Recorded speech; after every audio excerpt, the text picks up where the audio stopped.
Bonjour à tous, bienvenue dans une éducation presque parfaite. Aujourd'hui, nous allons parler philosophie. Et oui, et pour ce faire, nous sommes à l'Athénée Royal de Chimay, section primaire. Nous irons également suivre un atelier philo à l'école Notre-Dame de Marchienne-au-Pont. Et puis nous irons sur le terri avec les petits élèves de Madame Magali de l'école Saint-Pierre à Montigny-sur-Sambre. Mais avant toute chose, plaçons le décor. Vous êtes bien dans une éducation presque parfaite, tout un programme.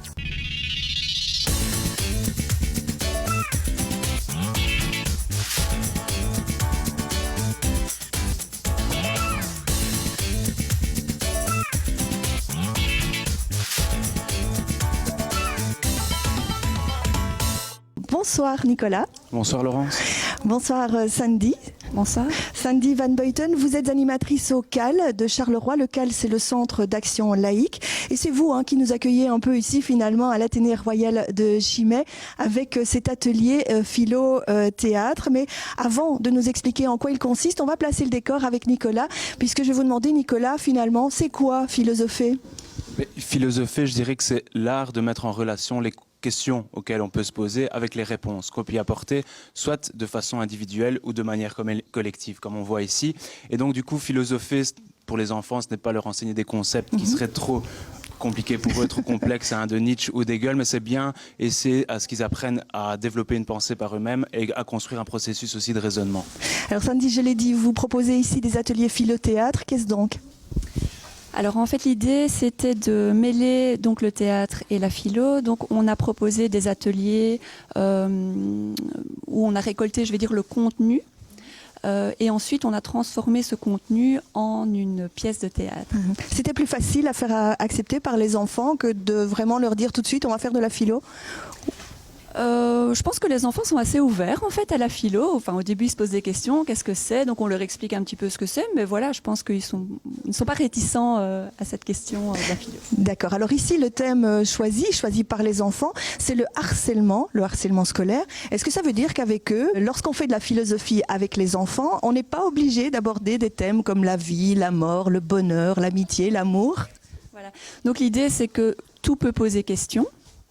Et donc là, on avait vraiment envie de partir de leurs préoccupations, en fait. Et voilà, ils ont choisi eux-mêmes le thème du harcèlement. Alors nous, c'est vrai qu'au départ, on s'est dit au niveau philosophique, on ne sait pas trop ce qu'on va en faire, mais donc on a travaillé plutôt sur la structure, en fait. Donc on s'est dit, ok, le thème n'est pas nécessairement philosophique, mais on va travailler sur comment le définir, comment argumenter, etc. Donc sur la forme plutôt que sur le fond. Quelle est votre posture en tant qu'animatrice ? Est-ce que de temps en temps, vous n'avez pas envie aussi de partager vos idées avec les enfants ? Alors quelquefois, évidemment, c'est frustrant parce qu'on a envie d'intervenir ou voilà, on entend des propos qui peuvent venir nous titiller, nous ennuyer, nous titiller. Mais donc l'idée, c'est vraiment ça, c'est de prendre de la distance, de se mettre en position d'ignorance finalement et de se dire on prend tout ce qui vient et on le questionne. Donc que ce soit des idées qui peuvent être très légitimes du style on ne peut pas harceler, ok, mais alors on questionne pourquoi. Donc voilà, c'est toujours de rester dans cette position où on est dans une forme d'ignorance et toutes les idées nous intéressent. D'accord, alors Nicolas, on a entendu les thèmes pour la philosophie sont souvent des thèmes abstraits. On sait que les enfants ne sont pas capables d'abstraction avant 6-7 ans. Donc en fonction de l'âge et même dans l'absolu, est-ce qu'il y a des thèmes à éviter avec les enfants ? Je dirais pas qu'il y a des thèmes à éviter, mais qu'il y a plutôt des thèmes à adapter en fonction de l'âge des enfants et, comme vous l'avez très bien dit, en fonction de leur capacité d'abstraction.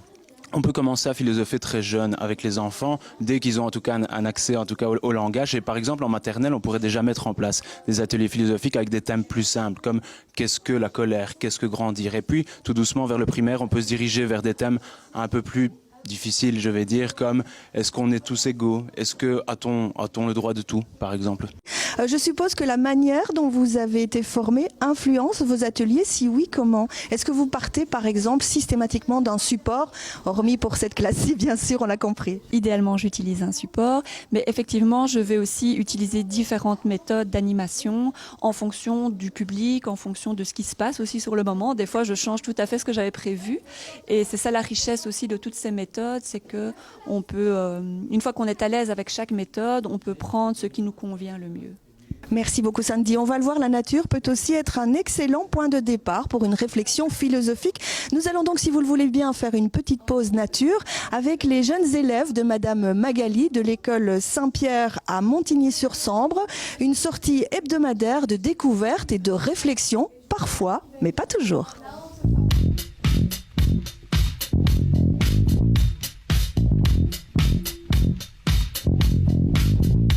On rappelle que l'on est ici sur le terri de l'Épine, pays de Charleroi, qui est un pays noir. Un pays noir. Pourquoi noir? Parce que justement, comme chaque mercredi, on part sur le terri de l'Épine à Montigny-sur-Sambre avec 2 classes en verticalité, la classe de Madame Fabienne et la mienne. Ça nous permet de renouer le lien avec la nature, les saisons, mais en plus on amène nos apprentissages par les émergences et par des choses que l'on apporte sur le terrain.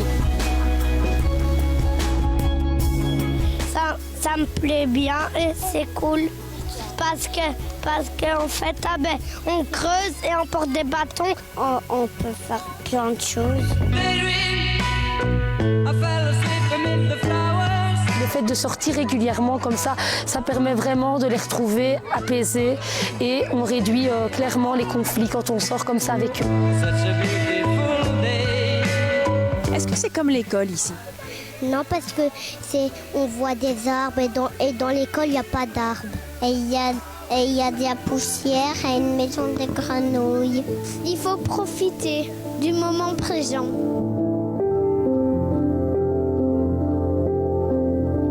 La nature, là, ça leur permet de se rendre compte que la vie, elle est cyclique, que la vie, elle est pas rapide quelque part, on n'est pas sur une tablette, une fleur, ça va pousser super vite. Ici, non, ça prend du temps. Et ce temps-là, il est important. Et c'est ça qui est important avec la nature, avec la sortie en tout cas.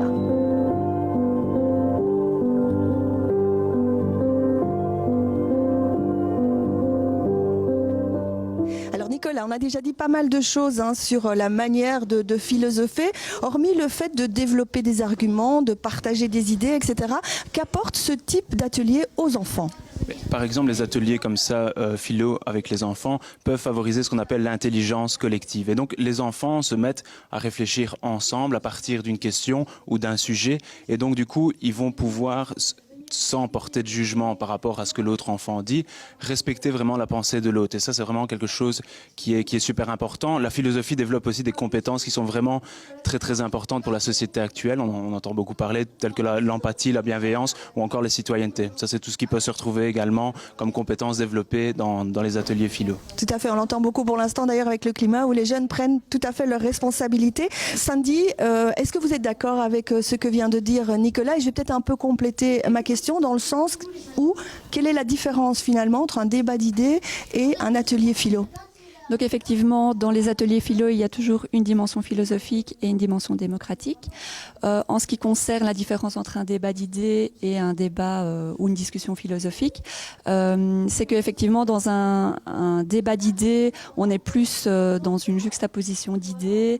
C'est celui qui parle le plus fort qui va se faire entendre. On coupe des fois la parole aux autres, alors que dans un atelier philo, une fois que l'idée est exprimée, elle appartient au groupe. Et donc, on différencie aussi la personne de l'idée et elle appartient au groupe, donc chacun va la traiter, on va voir ses limites, etc. C'est important, je pense aussi, de pouvoir partir, c'est les différences vraiment de chaque enfant qui vont pouvoir créer la richesse du débat et de pouvoir construire du coup comme ça une réflexion avec tous les enfants, quoi. C'est tout à fait intéressant. Voilà, Sandy, merci beaucoup, merci de nous avoir rejoints et d'avoir un peu déjà élagué le terrain avec nous. Nous allons poursuivre à présent et découvrir une méthode mise au point par Frédéric Lenoir. Frédéric Lenoir, on ne le présente plus, c'est un spécialiste des religions de Spinoza, c'est un philosophe et méditant. Depuis quelques années, il a lancé l'association SEV qui a pour but de permettre aux écoles d'organiser des ateliers philo. Mais il va vous expliquer tout cela lui-même tout de suite. Nous avons eu la chance de le rencontrer à Bruxelles. On l'écoute. Bonjour, Frédéric Lenoir. Je vais faire plusieurs fois avec vous des ateliers de philosophie et de méditation. Montaigne nous disait déjà au XVIe siècle, l'éducation vise essentiellement à accumuler les connaissances. Et donc on cherche à ce que les enfants aient une tête bien pleine. Et il nous dit ce serait encore plus utile si l'éducation visait à aider les enfants à mieux juger, à mieux penser par eux-mêmes, à acquérir un discernement, c'est-à-dire avoir des têtes bien faites. On va faire circuler la parole, on va poser une question, on va lancer un débat, et puis quand vous voudrez parler, vous lèverez la main comme vous l'avez fait là. Moi je distribuerai la parole, et je ne suis pas là pour dire moi ce que je pense. Et quand on fait des ateliers de philo avec des enfants entre 6 et 10 ans, on s'aperçoit qu'ils ont véritablement des questionnements philosophiques essentiels, parce qu'ils se posent la question pourquoi on est sur Terre, comment réussir sa vie, c'est quoi être heureux, la mort, comment faire avec cette idée. Donc on s'aperçoit que les grandes questions fondamentales de la philosophie, ils les ont. Les enfants ont des fois des fulgurances, c'est-à-dire qu'ils ont des intuitions, on se dit mais comment ils ont pu comprendre ça, et ils ont besoin après de vérifier leur intuition par l'argumentation, par la discussion avec les autres, par la confrontation des points de vue. Ce qui fait qu'on peut dire que les enfants sont des petits philosophes merveilleux et il faut simplement les accompagner pour qu'ils puissent déployer leurs pensées et apprendre à discuter avec les autres. Est-ce que vous pensez qu'il vaut mieux être mortel ou immortel? Aya. C'est mieux d'être mortel, comme ça tu restes en train de manger et dormir. Moi j'ai dormi. Alors Aya, pour toi, la raison principale de vivre, c'est de manger et de dormir? Alors, là, il y a un débat. Dès la naissance de Sève en France, mais la même année, j'ai créé Sève en Belgique, et puis au Canada, et puis ensuite en Suisse, au Luxembourg. Et du coup, l'idée, c'est de former un maximum de gens dans une grande qualité de formation. Et l'idée, c'est de les former à travers une série de week-ends, du présentiel, aussi des choses qu'ils peuvent faire sur Internet, etc. De manière à ce que, enseignants ou non enseignants, ils peuvent, dans les écoles ou dans des associations ou dans le périscolaire, animer des ateliers de philosophie de méditation avec les enfants. C'est quoi une question de philo pour toi? Par exemple, qu'est-ce qui est le bonheur? Voilà, vous avez eu un petit aperçu de la méthode Sève. Donc Pierre Mignon nous a rejoint. Bonjour. Bonjour. Alors Pierre, vous avez décidé, vous avec votre épouse, de vous former et d'adhérer au projet Sève pour aller bénévolement dans les écoles proposer vos ateliers. D'abord, pourquoi ce choix? C'est-à-dire, on est tombé vraiment amoureux du projet, qui est noble, c'est d'apprendre deux choses aux enfants, c'est à méditer et aussi à se poser des questions sur leur existence. Comment avez-vous été formé à cette méthode Sève? On a été formé en 4 week-ends de 2 jours. On a suivi des formations sur la philosophie, et puis comment mener un débat philo, mais aussi apprendre à méditer et l'empathie avec les enfants et les adolescents. Cette formation en 4 week-ends vous semble suffisante? C'est une bonne base. En plus de ça, on doit lire toute une série de livres, évidemment, mais aussi suivre des formations sur Internet. Quelle doit être votre posture en tant qu'animateur? Qu'est-ce qu'on vous a appris finalement? Mais c'est ça le plus compliqué en fait. La posture, elle doit être droite, en présence de sa respiration, pour pouvoir accueillir tout ce qui se passe. D'accord. Être très bienveillant, c'est très important. Je pense que c'est le plus important. Alors Nicolas, justement, on l'a vu avec Sandy tout à l'heure, elle nous a expliqué sa posture. On vient d'entendre Pierre dans sa propre posture. Est-ce qu'il faut, malgré tout, au départ, instaurer un cadre avec les enfants? Je pense que le cadre est important, voire même nécessaire dans les ateliers philosophiques. Plus, je pense, sous une forme de rituel. Avec les enfants, par exemple, on pourrait très bien imaginer une bougie allumée pour signifier que c'est le début de l'espace philosophique. Les enfants, comme on le voit ici, sont en cercle. On peut partir d'un support, comme Sandy le disait tout à l'heure, un support visuel, par une vidéo, ou alors par exemple aussi par une lecture de contes. Ça peut être intéressant. Ce qui est important aussi de savoir, c'est que je pense que l'animateur doit être là vraiment comme un guide. Il est là vraiment pour être garant, on va dire aussi des règles, et il ne doit pas être là pour être un maître à penser. Alors on va parler méditation, on va parler du cadre, on va parler de la posture, tout ça dans quelques instants. Mais avant cela, je vous propose d'aller passer de la théorie à la pratique, puisqu'Annalisa Cataldo et Geoffrey Romani se sont rendus dans un atelier que votre épouse a animé. Et ça se passe à l'école Notre-Dame de Marchienne-au-Pont, dans la classe de Madame Laetitia. À présent, pour être pleinement dans la méditation, on va fermer tout doucement les yeux. Je suis venue animer un débat philo dans cette école, c'était la première fois. On a fait une petite méditation pour un retour à soi, Les élèves ont adoré cette méditation. Moi, j'ai été très surprise de voir comment ils étaient attentifs. Voilà, alors le débat donc, qu'est-ce qu'un ami? Il pourrait y avoir des bagarres entre amis, mais on pourrait arrêter les bagarres. Ah, Omar pose la question, est-ce qu'il y a une différence entre un copain et un ami? Qu'est-ce que vous en pensez? Il faut d'abord être fidèle avant d'être un ami. On peut aussi être ami avec le soleil quand il nous éclaire. Et on a remarqué que des enfants qui, au début, ne prenaient pas la parole ont aussi osé, même si c'était très peu, voilà, ils ont pris la parole.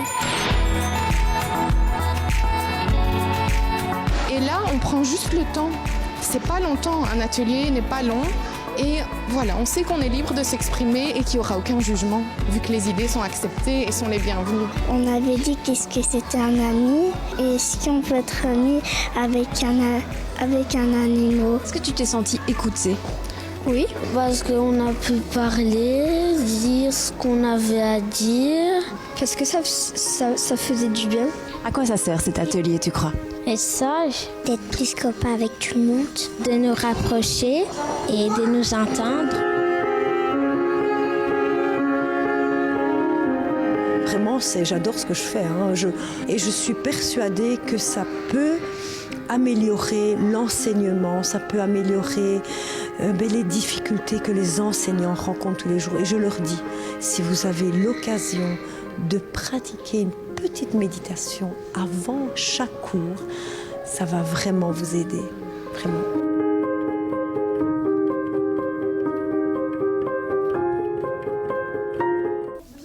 Nicolas, donc avant ce petit reportage, on parlait justement de posture, de l'animateur, de cadre, etc. Parce qu'il y a plusieurs écoles finalement aussi en philosophie. On va parler de deux écoles. Il y a l'école Lippmann. Lippmann, il part du postulat que l'enfant n'est pas philosophe à la base. Et puis Frédéric Lenoir qui lui dit tout l'inverse. Tous les enfants sont capables d'être des philosophes. Alors je vous pose la question, est-ce que tous les enfants sont des philosophes en puissance? Je partirai plutôt de la définition de Frédéric Lenoir, même si je vais essayer d'apporter une nuance. Donc je pense en tout cas pour moi que chaque enfant est un philosophe, parce qu'ils passent tous en tout cas par un stade, surtout vers l'âge de 4, 5 et 6 ans, où ils veulent tout comprendre, tout savoir, et ils ne cessent de poser des questions qui sont souvent existentielles. Pourquoi la Terre est ronde? Pourquoi la mer monte et descend? Et donc ça, je pense qu'avec l'adulte, c'est intéressant de pouvoir réfléchir à ça, de pouvoir apporter une réponse, ou que l'adulte invite l'enfant à ce qu'il puisse chercher aussi par lui-même, mettre sa petite casquette de chercheur. Je pense que ça, c'est vraiment quelque chose d'intéressant. Malgré tout, je pense que, comme dirait Michel Onfray, tous les enfants sont philosophes. Malheureusement, seuls certains le demeurent. Donc je pense qu'après même l'âge de 6 ans, il faut continuer à inviter les enfants à ce qu'ils puissent se poser des questions et continuer ce processus-là réflexif, je dirais. Est-ce que vous devez, malgré tout, de temps en temps, gendarmer dans vos ateliers philo? Comment ça se passe? J'ai déjà animé plus ou moins 40 débats philo. Et je n'ai jamais dû. Toujours bien. Malgré tout, j'imagine qu'au début de l'atelier, il y en a qui sont toujours peut-être un peu plus nerveux que d'autres. Et ce à quoi je voulais vous amener, c'est cette fameuse méditation dont vous êtes adepte. Qu'est-ce que ça leur apporte, cette méditation? Est-ce que ça leur permet de redescendre peut-être avant d'entrer dans quelque chose un peu plus compliqué? Oui, c'est exactement ça. C'est retrouver le calme, revenir à soi. Observer ses pensées, mieux maîtriser ses émotions. C'est indispensable avant un atelier pour vous? En ce qui me concerne, je pense que ça va de pair. Oui, ça va de pair. Oui. Alors Nicolas, la méditation pour déstresser les enfants, mythe ou réalité ou phénomène de mode? Je dirais plutôt que c'est une réalité. Donc je pense que c'est vraiment intéressant de pouvoir en faire la combinaison avec les ateliers philosophiques, parce que les ateliers philosophiques développent plus ce qu'on appelle l'intelligence interpersonnelle, donc avec les autres, tandis que la méditation peut développer l'intelligence intrapersonnelle avec soi. Et donc du coup on sait ô combien les moments avec soi sont aussi importants dans notre société où tout va vite, société d'information continue. Donc, et même si la méditation peut paraître une pratique qui est un petit peu ésotérique parce que c'est pas ancré culturellement chez nous, on entend ça beaucoup en Asie, les études ont réellement montré qu'il y avait un effet positif sur le stress chez les enfants ou chez l'adulte, puisque ça provoque ce qu'on appelle une augmentation des ondes cérébrales dites alpha, et donc vraiment ça va pouvoir être un facteur qui va pouvoir diminuer le stress chez les enfants, tout à fait. Très très vite, parce qu'on est à la fin de cette émission, que diriez-vous aux directeurs d'école, aux institutrices pour qu'elles acceptent vos ateliers? Tout simplement d'ouvrir leurs portes, les portes de l'école, mais aussi de l'esprit, quoi. Merci beaucoup, merci Pierre de nous avoir rejoints. Nicolas, qu'est-ce qu'on peut dire pour conclure cette émission? Je pense qu'on est tous plus ou moins d'accord pour pouvoir dire que la philosophie est une pratique vraiment intéressante à mettre en avant avec les enfants, à condition aussi que les personnes, les animateurs puissent être formés et les outils nécessaires pour pas tomber dans la dérive non plus, pour pouvoir bien maîtriser l'espace des espaces philosophiques. Merci beaucoup Nicolas, merci Pierre Mignon de nous avoir rejoints ici à Chimay. Voilà, moi je vais conclure avec 3 mots: empathie, lucidité, jugement, des mots que vous pouvez retrouver dans le livre de Frédéric Lenoir que nous allons à présent vous offrir. Il l'a dédicacé pour vous, et si vous voulez avoir toutes les conditions du concours, eh bien elles sont sur notre page Facebook Une éducation presque parfaite. Et puis si vous ne remportez pas ce livre-ci, sachez qu'il existe de nombreuses références pour faire de la philosophie avec les enfants, pour méditer aussi, et tout cela, eh bien c'est Aurélie qui nous en parle maintenant.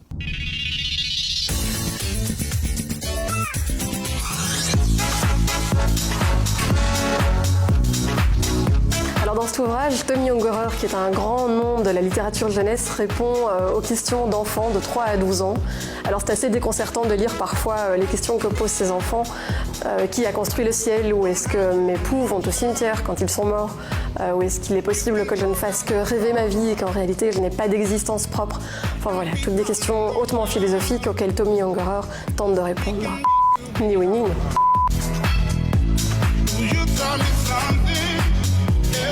Dans un monde où beaucoup de gens s'activent car ils pensent que chaque minute compte, on oublie que ne rien faire, c'est pas forcément être inutile. Alors on devrait tous avoir le droit à la paresse, car on a aussi besoin de moments à soi, sans action, pour prendre du recul et se retrouver. Dans les grandes questions philo des 7-11 ans, le livre propose toute une série de questions qu'on peut poser aux enfants, du style « faut-il toujours obéir ? Où va-t-on après la mort ? Pourquoi je suis parfois en colère ?» Enfin voilà, toutes des questions que les enfants peuvent se poser. Ensuite, il y a des petites mises en situation, des histoires, des propositions de réponses, mais pas des réponses toutes faites, parce que le but est vraiment de discuter avec l'enfant et que lui-même réfléchisse sur ces questions existentielles. Alors les grandes questions de William, c'est un récit initiatique d'un petit garçon qui se pose beaucoup de questions. Il en pose à sa grand-mère, il en pose à tous les gens qui l'entourent. Il se pose des questions sur la mort, sur la peur, sur l'origine des mots, sur comment grandir. Et donc au fur et à mesure qu'il rencontre des personnes, il grandit un peu par leurs réponses et il se fait sa propre opinion sur son existence. Pour aider vos enfants à méditer, il y a ce livre accompagné de 55 cartes d'activités à faire avec vos enfants à partir de 4 ans. Donc dans la même collection, il y avait déjà eu Calme et attentif comme une grenouille que vous connaissez peut-être, qui est un livre avec CD qui propose aux enfants de se poser, de vraiment se détendre et de pouvoir apprendre à méditer. Dans ce livre, c'est plus actif dans le sens où il y a 55 cartes d'activités, d'exercices à faire, d'exercices pratiques qui s'adressent aux enfants à partir de 4 ans. Alors dans la série des Philofables, Michel Piquemal propose plusieurs fables justement, donc des histoires qui abordent des sujets tels que, ici c'est les Philofables pour la Terre, donc c'est notre existence sur Terre, l'écologie, notre environnement, le vivre ensemble. Et donc à chaque fois il part d'une histoire, d'une fable, d'une parabole pourrait-on dire, et puis ensuite il propose des pistes de réflexion qu'on pourrait aborder avec les enfants à partir d'une dizaine d'années. Merci à tous de nous avoir suivis. Nous remercions aussi la classe de Monsieur Toussaint, ici à l'Athénée Royal de Chimay, de nous avoir acceptés dans cet atelier philo-théâtre. On se retrouve le mois prochain pour parler des vertus du jeu. Bonne soirée à tous et à très bientôt.